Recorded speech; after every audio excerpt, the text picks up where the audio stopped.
Yes, nizere ko meze neza cyane, nizere ko muba amahoro mudukurikiye muri hose mu bice bigiye bitandukanye. Yitwa Nyamabondo TV, meze Nyamabondo. Ubu ni wane. Kigali hari izuba ryinshi. Kigali hari izuba ryinshi ariko izuba ngo risobanura umucyo. Yo hari imvura. Imvura risobanura nimba yakora nayo ngari umugisha. Oya. Hari imvura yose imvura yaje kwica abantu kiri umugisha. Imvura yose ngo ari umugisha. Iyisha abantu urumva ari umugisha. Iyo tuvugije kugira ngo banyane. Ibintu byose bavuga ngo umugambi w'Imana. Oya ntabwo byose bari umugambi w'Imana. Imana se ishaka ko abantu bapfa. Ibintu byose bavuga ngo umugambi w'Imana. Urakere muri ibyo bintu bya kera. Ukavuga ngo uzaryamaga Imana izakugaburira. Imana izirirwa mu bantu bayo. Ninde uzuti abantu nibigira mu butayu se ugasanga umuntu abayeho kandi abayeho neza. Abariho barabana mu butayu.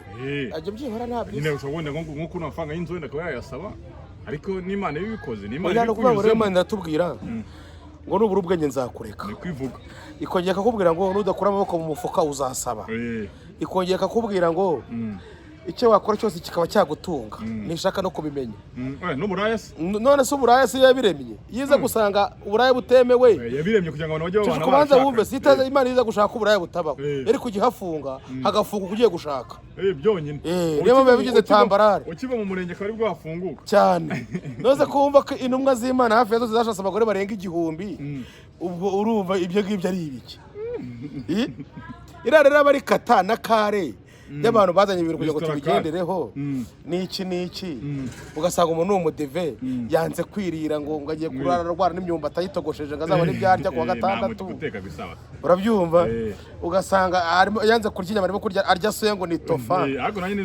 tofa se zikorwa muri soya namenye ukuntu zikorwa oya namenye n'ukuntu bazikorwa zifite umwanda ntabwo ari ugusebanya Ariko umwanda zina ubona batagira isuku ariko muri abadive baranyaho barangwa n'isuku. Nuburangiye kintu nkundira abagore b'abadive nuko badasambana. Arinda saza akagira imyaka 80. Yaranze gusabura bagategereje umugabo. Umugabo ni Yesu. Uza ko abantu ba mbere bagumiwe n'abadive buriye. Nabyo nari. Rese nabonye inkuru kumanywa nyambaga.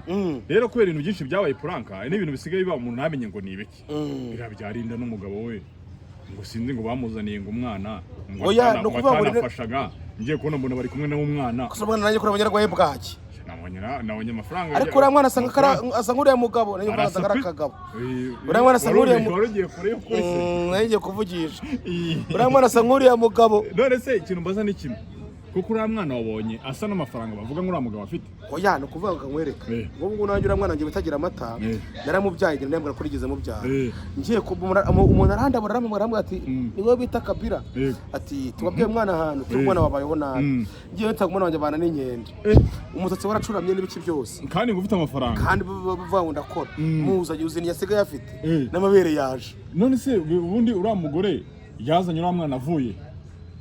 Ninde wamugeze ubone rinda no umugabo uwo mugore ngo babyaranye ngo yagize gutya ngo abazanye umwana. Oya ntabwo bise kabagore ko nari abantu babi. Uri umugore basanga n'umugabo yaramufashije. Cyangwa umugabo yaramwejeje kuzamurongora.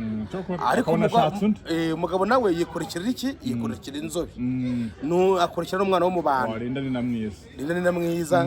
Ndibaraga nazi gukora. Nuko irwara ibirwara bifite ibirwara wagira ngo nibijya bikira. Ibyo byo kumubiri se. Afite bya senezite.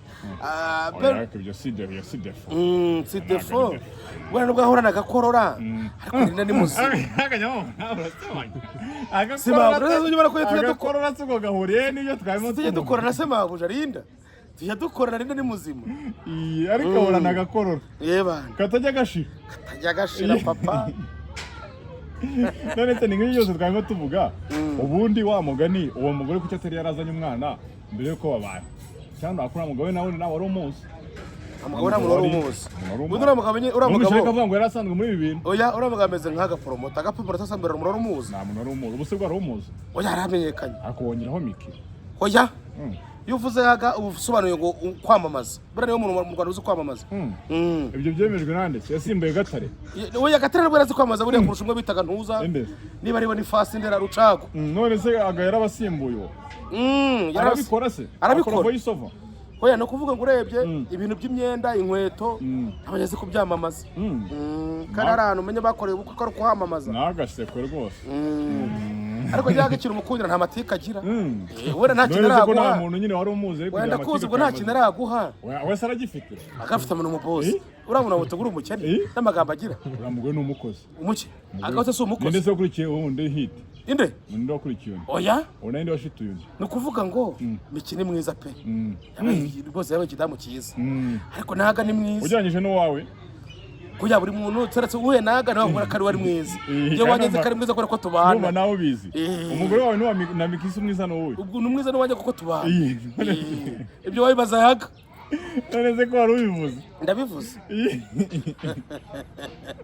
nezemo ejo nabonye video yatrendinze ya Franka y'abantu bari bagiye mu murenge mu by'ukuri byari filime ariko irimo amasomo y'umugabo ngo ari Franka ni filime yitwa ngo Animateur serious filime ifite 150 bingahe sirayibonye sejo ni filime ariko irimo amasomo bashaka gusezerana ngo gake ivanga mutungo umugabo amaze uravanga iki ufite ikibanza wowe ufite imodoka wowe nese ufite ikariso kandi umugabo nyine yamwe turavanga urukundo bafite ikariso none ikintu cyabaza uragura umugore yarazanye ikariso gusa byaba ari mu nzu amaje kugarama yajya abona ibintu n'ibyanjye kandi nta kintu yazanye si mupasura se nawe uriya wawe mwasezeranye ivanga mutungo ariko urabanye yanteye ishaba nta kintu namushinja yazeye mu gihe yazanye iki yazanye ibintu byinshi wonye waba umusozi bampaye iwabo bampaye umusozi ungana nka Kigali yose wamukurikiranyeho ibintu rero oya babimaye maje kumurongora ni kubundi cyangwa uko bimera ntabwo wakurikiye ibintu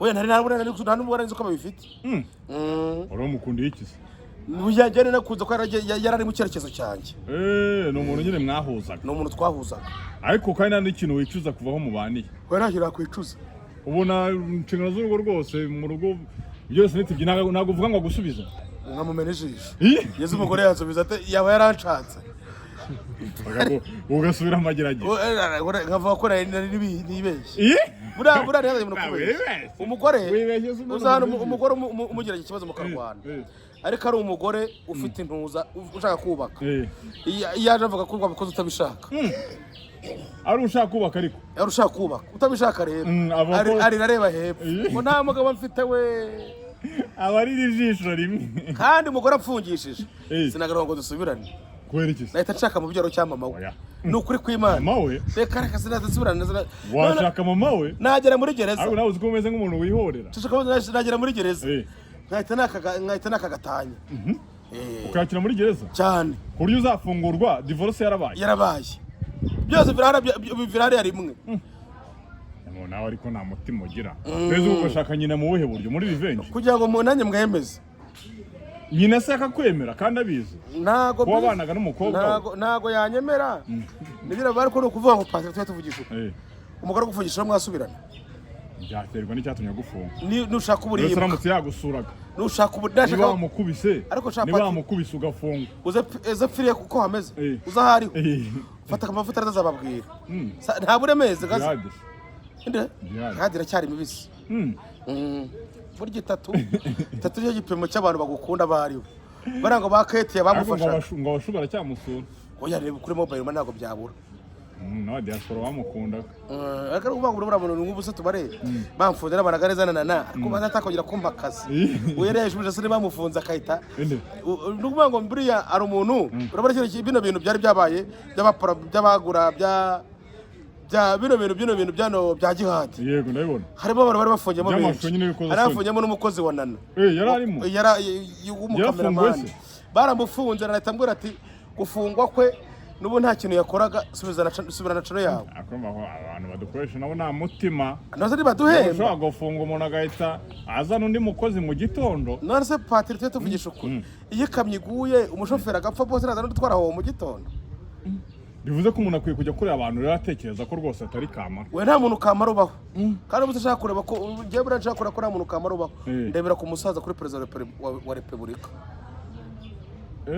narakubwira ati udahari muri uriya mwanya undi yawujyamo kandi bikagera neza wabaza abayobozi ngo mwiyemera n'iki ahantu ni ukuvuga ngo berekanye ko nta muntu kamara ubaho nyine nshaka kubwira nta muntu kamara nyine mwese mugomba guca kuki inshingano ntuzikore urarata iki basa nk'ubu nk'ahantu ntuye bamanitse ipoto ariko kuva mu kwa mbere n'ubu ntabwo barashyira urutsinga rw'amashanyarazi kandi na peteroli yamanitse amezi atatu agiye gushira kandi n'ubanga inzu yubatse imvuna nshyiramo ibintu byose ngira ngo baba amashanyarazi nyite nigira mu nzu yanjye ariko amashanyarazi yarabuze urumva ko ari ikibazo gikomeye cyane ariko nyuma wenda hari abantu batekereza ko ibintu byitwa gushaka bifite experience ari ugakanga bushatse ubwa gatatu oya n'ubwa kabiri n'ubwa kabiri umuntu niba ashatse rimwe oya nani n'ubwa kabiri nshatse rimwe ubwo bwa mbere tugize sezerano birababyita uburaya no ngo bya wari mwari samaniraga bisanzwe twari samaniraga bisanzwe bivuze ko ntago bibara byo ntago birambibara mbara umugore mbavuze ngo natandukanye n'umugore cyose ngo turi kumwe dutandukanye biravuze ngo natandukanye n'umugore ese niyo mpamvu yatumye uyu nguyu we muri kumwe musezerana kandi undi we mutari mwarasezeranye oya buriya no kuvuga ngo isezeranye n'umugore ikiza kiba gihari uba ubutuje ufite na sekirite ariko bivuze ko n'umugore wagutegetse kugira musezerane umuki umugore urabona bara igitekerezo cyo kugira musezerane ahubwo ni muzima niba arakimaje ubwo zurumva atari muzima ikintu mbaza ni kimwe hari abantu bavuga bati gushaka ni byiza ariko ni na bibi oya uwo nguwo wabivuze yari ikiremba ikiremba ahubwo igihe ushaka n'ibiguhira oya ni nk'uko ubyuka ujya gushaka amafaranga ntuyabone byose ibibazo byose biba ugashakisha wa mugani da ese nka mutesi nka pasita mutesi sashatse kanarya none se ntakiriho n'ubwo nashashaka n'ubu kandi cyane bako gushaka ari byiza andi yashaka na noheli oya ntabwo biba byose birashoboka yamwemera pasita mutesi n'umusiri yose ko yemeye wa wundi wagakarara abonye nawe umeze nk'ingegera ariko n'umukire nta mukire ajya kwinjira umugore ushatse kane barigiye bariyereka oya abagore baba basenga ibyo yereka ryihora arigiye kubwira ko ari Imana yamugutumyeho yereka ritamwohereza abanyabarongo cyangwa ajye muri kemikino azemo nta muntu wagusengera ngo ushake umuntu wowe Imana yakweretse uyu nguyu pastor yawe ati shaka uyu nguyu ahubwo umupasiteri aba ari umusekama umupasiteri aba ari umusekama Imana yamweretse uwo nguwo se kuki itamweretse nyina se nyina cyangwa umukobwa we kandi Imana nyine itivuguruza ibyo yamweretse n'ibyo byanyara oya ntazaye umuntu ukubeshya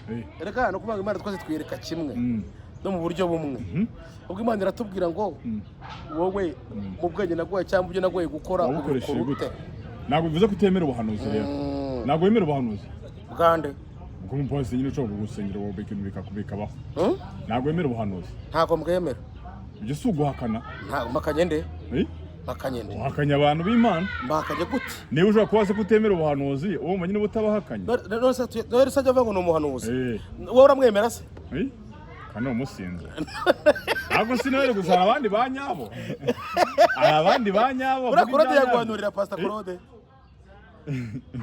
nanjye njya nguha ingero nawe ingero urimo kumva wese abahanuzi se nagiye kumusura pastor Claude nakubonyeyo